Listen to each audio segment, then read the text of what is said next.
Hello अस्सलाम वालेकुम। आज एक नए व्लॉग के साथ, नई वीडियो के साथ आपकी खिदमत में हाज़िर हैं और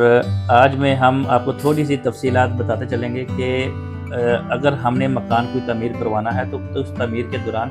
हमने इसका मुआहदा कैसे तय करना है किसी भी ठेकेदार के साथ, किसी भी मिस्त्री के साथ। तो हमारे नबी का भी फरमान है, जो चीज़ आप मुआहदा तय कर लो या जो बात आप तय कर लो उसको आप लिख लो।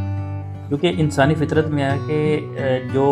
इंसान चीज़ें भूल जाता है, गलतियों का पुतला इंसान चीज़ें भूल जाता है, वो भूल आपको काफ़ी मुश्किलात में डाल देती है। तो इसलिए बहुत ज़्यादा ज़रूरी है कि कोई भी काम आपने करना हो उसको एक तहरीर कर लें। तहरीर करने के बाद दोनों जो पार्टीज़ होंगी, खरीद वाली या पार्टी फ़रोख्त वाली है, तो दोनों के लिए सहूलत पैदा होगी। तो मैं नक्शे की बात कर रहा हूँ, तो अगर आपने नक्शा बनाने के बाद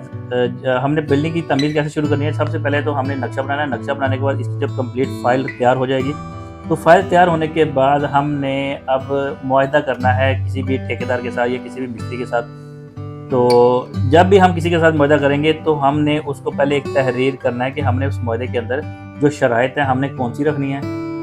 ठेकेदार के बजीमा काम कौन कौन से हैं, वो कौन कौन से काम ठेकेदार ने करने हैं, कौन कौन से काम मिस्त्री ने करने हैं। इसलिए बहुत ज़रूरी है नक्शा बनाते वक्त ना एक एक चीज़ की आपको डिटेल मिल जाती है, ताकि हमारा अगर लेंटर डालना है तो लेंटर हम कितना डालेंगे, तो उसका जितना भी बिल बनेगा वो आपको पहले आपके सामने आ जाएगा कि ये मजदूरी इतनी बन रही है। अच्छा, वो जब मजदूरी तय हो जाएगी, ये भी ग्राउंड फ्लोर की मजदूरी इतनी बन रही है या फर्स्ट फ्लोर की मजदूरी इतनी बन रही है, इसमें बुनियादें शामिल हैं या नहीं है, या इसमें खुदाई का काम शामिल है या नहीं है, तो ये जो चीज़ें हैं ना ये बहुत ज़रूरी है तय करनी। तो वो दोनों पार्टीज़ जो हैं वो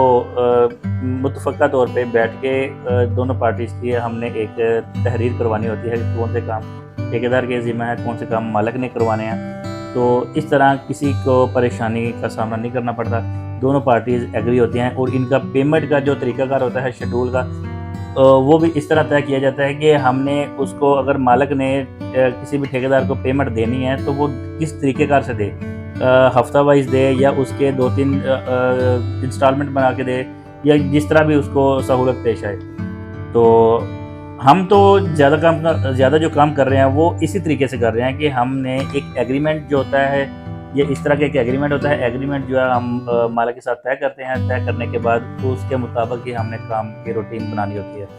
ताकि किसी को भी परेशानी का सामना ना करना पड़े।